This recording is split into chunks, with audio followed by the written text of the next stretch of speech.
جب ابن آدم کا انتقال ہوتا ہے تو لوگ یہ کہتے ہیں اس نے پیچھے کیا چھوڑا، لیکن فرشتے کہتے ہیں اس نے آگے کیا بھیجا۔ دنیا پہ اس موضوع پہ بات چھڑی ہوتی ہے، اس کی جائیداد کتنی، اس کے بنگلے اور کوٹھیاں کتنی ہیں، اس کا بینک بیلنس کتنے ہیں، کتنی فیکٹریاں چھوڑ کے گیا ہے۔ اخبار میں بھی آتا ہے کہ فلاں صاحب فوت ہو گئے اور اپنے ترکے میں یہ چھوڑ گئے، اپنی اولاد میں یہ چھوڑ گئے۔ تو یہاں یہ عنوان چڑھا ہوتا ہے کہ اس نے پیچھے کیا چھوڑا، لیکن فرشتوں کے مجلس کے اندر یہ عنوان چڑھا ہوتا ہے اس نے آگے کیا بھیجا۔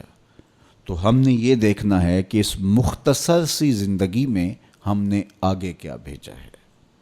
فرمایا ابن آدم کہتا ہے مالی مالی، میرا مال میرا مال۔ اس کا مال وہی ہے جو اس نے کھایا اور ضائع کر دیا، پہنا اور پرانا کر دیا، یا اس نے آگے بھیج دیا۔ یہ 3 مال اس کے ہیں، باقی اس کا نہیں ہے، باقی اس کے وارثوں کا ہے، اور وہ آنکھ بند ہوتے ہی ترکہ ہو جاتا ہے۔ اور یہ جو بہت بڑا نام تھا، بہت بڑی شناخت تھی، بہت بڑے عہدے اور منصب کا مالک تھا، یہ روح نکلتے ہی میت بن گیا۔ اب ہر کوئی یہ کہہ رہا ہے کہ میت کو اتنے بجے دفن کریں گے، میت کو غسل دیا جا رہا ہے، ڈیڈ باڈی ہاسپٹل میں پڑی ہے، ڈیڈ باڈی وہاں سے چل پڑی ہے۔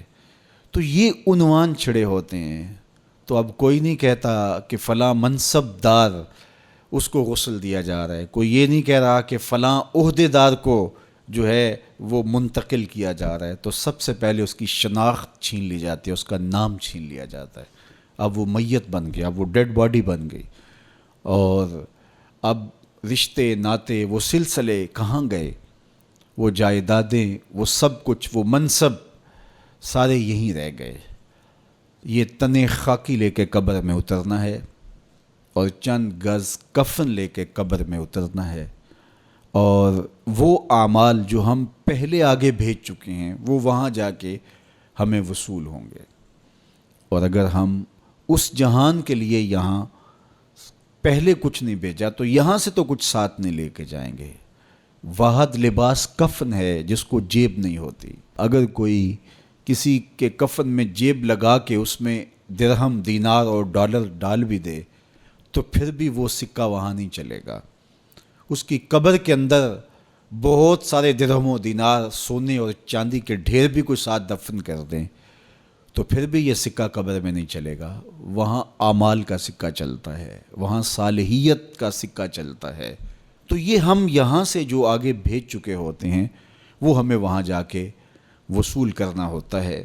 تو میں اور آپ دیکھیں کہ ہم نے آگے کیا بھیجا ہے۔ مجھے پتہ ہے میں آگے کیا بھیج چکا ہوں، اور یہ آپ کو بھی پتہ ہے کہ ہم آگے کیا بھیج چکے ہیں۔ تو میرے رب کی یہ کرم نوازی ہے کہ حضرت انسان کو تنبیہ کر کے اس کو بتا رہا ہے تاکہ وہ غفلت کے دائرے سے باہر نکلے اور اپنی زندگی کا جائزہ لے۔